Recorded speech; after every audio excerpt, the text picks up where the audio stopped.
So what's it actually like making friends abroad? It's definitely a question I get asked often, and if you're curious, well, welcome back to my channel. I'm Christina, I'm a digital nomad. I've been living abroad for the past 5 years, and I've definitely gone through the ringer when it comes to the highs and lows of making friends abroad. I've lived in different countries, I've been in different circles, I've had different chapters of friends, and I definitely know how, I want to say terrifying, but scary it can be going somewhere alone, or the fear of not finding your people, or just the loneliness that comes with it moving abroad, especially in the beginning. So I kind of wanted to share with you guys my current thoughts on finding friends and living abroad, and what my tips are for making friends when you kind of make this big move, and also what to expect. I think it kind of really depends on where you move to, where you're living, how long you're staying somewhere. But I would say the feelings that come with it all are pretty across the board same, because even when I lived in Thailand, when I lived in Bali, when I lived here in Barcelona, when I was traveling loads and just spending like 6 weeks in each place, I kind of went through this similar moments. And so I've been in Barcelona for a year and a half now, and I've met some absolutely incredible people. I think they're all amazing. But I've been kind of struggling recently because I feel like I don't have a girl group. And that's something kind of I've always had. And when I started traveling and moving abroad, that was obviously one of the most difficult parts. And I think when I was backpacking, it's a different world because you're meeting so many people daily and you're making so many new best friends, and it can be, less lonely because you're constantly meeting people.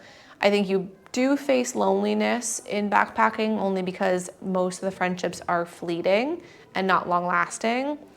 And then I think when you move abroad, like, you kind of really want those long-lasting friendships. And when I was in Bali, I was really lucky that I had an amazing group of girlfriends, an amazing group of friends in general, guys and girls mixed. And then when I moved to Barcelona with my boyfriend, I would say it's been a bit different and a bit more difficult. Barcelona is also a transient city, so I've had loads of friends who have moved here and left. I've had friendships change over the course of time. I don't know, I really miss having like a big friend group, and I don't have that right now.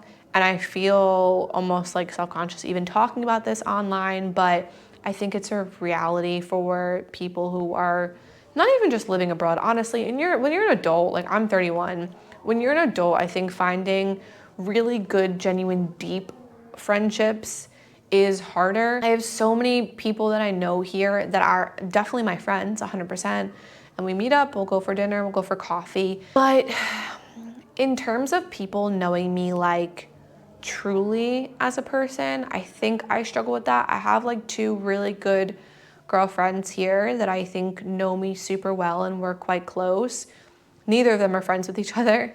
So I had a girl group at one point and we did a lot of things together and that was amazing. But over time, people left, people moved on.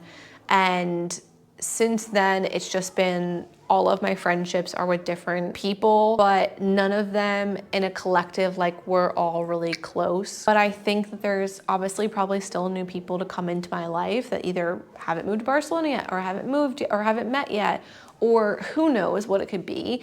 And I think it's awesome to think of all the people that I have yet to meet, but sometimes in those moments now, it can feel a bit lonely, and I'm not sure if you guys ever relate to this, but like when things go on in your life that you just want to like chat, like text your friend about and vent to. I feel like those people in my life I have on a small handful, but it's okay to feel like it's not all figured out.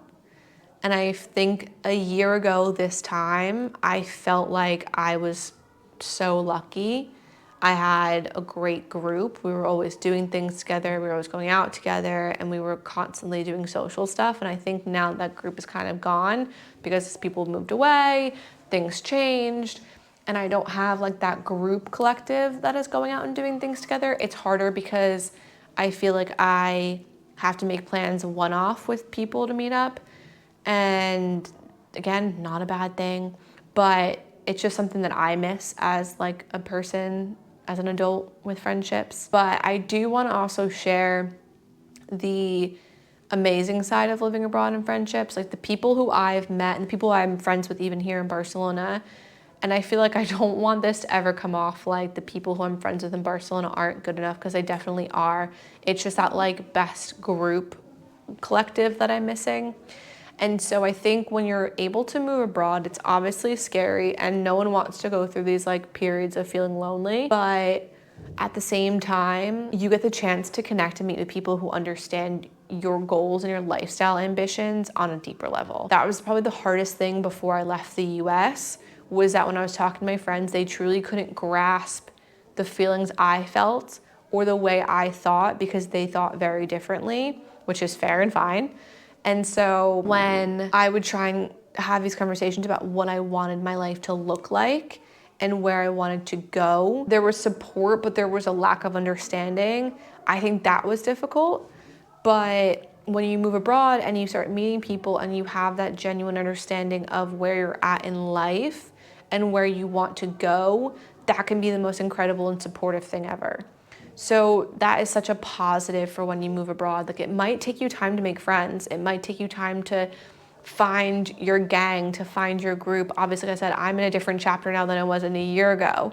And that's okay. And I might come back in 6 months and be like, guys, listen, like I have the best girl group. I have the best thing. And it might change. And I hope it does. Like, and I hope that is my update. And there's chapters to be had. But I think it's good to talk about the chapters that are maybe a bit tougher. But life abroad isn't just all rainbows and sunshines and best travel memories and pretty pictures. Like, there are very much difficult moments. So I think it's important to talk about. But on the next part of this video, I want to talk about ways to actually make friends abroad. I feel like I just rambled on enough about my own situation or how it feels. And I hope maybe that connected to some people, or you understood. And if you did, please let me know below if you relate to me or maybe your fears of moving abroad. But now I want to talk about making friends abroad and how to do it the best way possible. Number one, it's going to be getting out of your comfort zone. Like, you gotta put yourself on the apps, in the groups, go to networking events. You got to do the things that you are uncomfortable doing, and that's the only way you're going to meet friends. One big thing I think is great, and I really never used until I moved abroad, was Bumble BFF. I've met so many amazing people off that. Some of my friends I currently have now, one of my really, really close friends I met off there. You kind of can go on and I put a profile. It's like dating for friendships, which is weird because you're like, what do I even swipe on? But I put in kind of what I like to do, my hobbies, who I am, and I'm just looking for people who share similar interests. And you can go through and you can match with people, have conversations. I always suggest asking to meet up relatively shortly within your conversation span. It'll just prolong you having conversation and never meeting up. So doing that is super important. I also think there's Facebook groups. Like, when I first moved to Barcelona, there was I think it's like Girl Gone International Barcelona group. And there's also like a Barcelona girls group. And I joined both of them, and I posted my picture in there because girls would post and say, here, hi, I'm Christina. I'm 31 years old. I moved to Barcelona. I'm from the US. I'm a foodie who loves trying new restaurants. I love tacos and margaritas. I like to go to the beach in summertime, like whatever it is. And just say, I would love to meet a girl, like a group of girls here, XYZ, yada, yada. And I posted, and then a bunch of girls commented. I met up with a bunch of girls, and then now one of my closest friends here is from that group as well.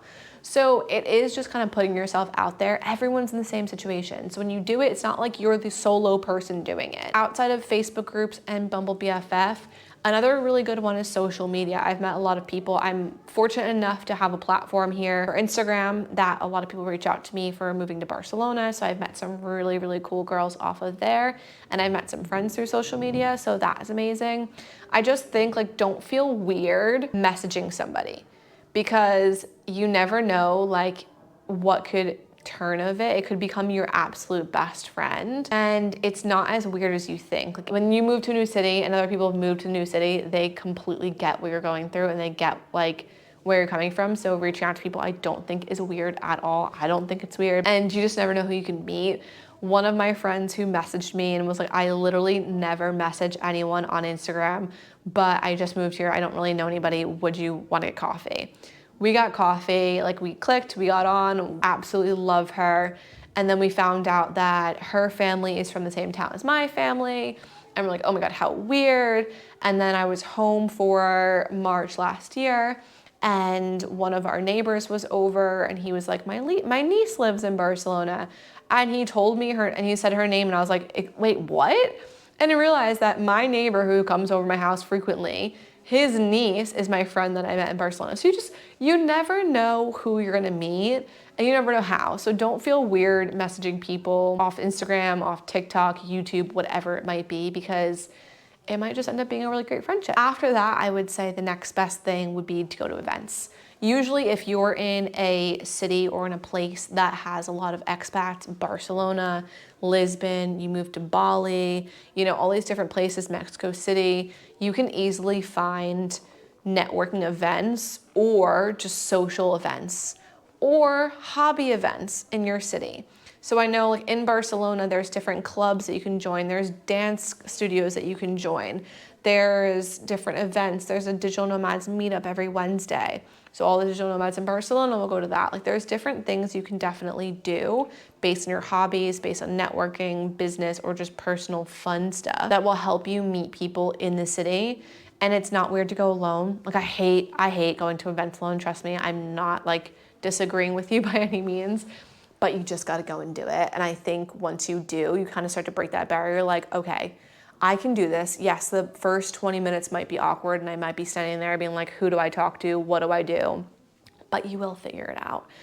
And then you just put yourself outside your comfort zone. Obviously, I said with the chapter I'm in now, I have a bunch of, I have friends here in Barcelona, but I'm just looking for that like core group, like that girl group, or maybe some of the friends I have now will eventually turn into that group, and I need to stop, you know, complaining and worrying about it. You never know. So it's peaks and valleys. It definitely is. Like I said, in Bali, I had an amazing group of people who I absolutely loved. Left Bali, and then I did about a year of moving every 4 to 6 weeks to a new place. I'd meet people, say goodbye, meet people, say goodbye. That was super lonely, doing the full digital nomad thing, because you don't have enough time to really deepen friendships. And friendships take time, like they take multiple times of hanging out together and talking to really like deepen that friendship. And so that was difficult. And then moving to Barcelona, I kind of created a friend group. I brought girls together, and then we were all really good friends. And then that chapter moved on, people left. And yeah, now we're, you know, in a new chapter. And it's exciting, sometimes lonely, but it's exciting. And yeah, I mean, I hope, like I said, I hope one day that I have a really cool group of girl and guy friends, like ones that can mix together.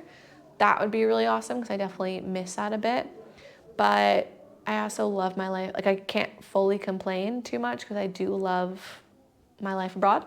I love living abroad, and I love the people I get to meet. So we just never know. We never know what the next chapter holds. So I guess the point of this whole video, and the reason I wanted to sit down, was just to shed some light on the fact that it's not always gonna be perfect, and it's not always gonna be amazing, and that it's okay, and you're not weird, and you're not like a loser if you don't have friends right away. I think the hardest part is when you compare friend groups to home groups. I know I've done that in the past and been like, everyone gets to hang out, everyone knows each other, everyone's so good friends, and here I am trying to start all over again. Like, what am I doing? Is this stupid? It's not stupid. Give it time, and you never know what could be ahead of you. But I hope that this was helpful. I hope you related to it. Let me know in the comments if you guys related, or what your struggles are, or your thoughts, anything like that. I always love hearing from you guys. Send me a DM on Instagram if you're in Barcelona, or if you have any questions, or just want to chat to someone who understands kind of what's going through. I always get that as well. And make sure you subscribe to this channel for the coming vlogs, the next coming videos. There's so much that I have planned in store for this channel. I am taking YouTube very seriously for the next year, so you'll be seeing a lot of my face, and I hope you enjoy that and you're ready for it. But yeah, subscribe to the channel, join the community, send me messages. I always love chatting with you guys, and I'll catch you guys in the next one. Bye.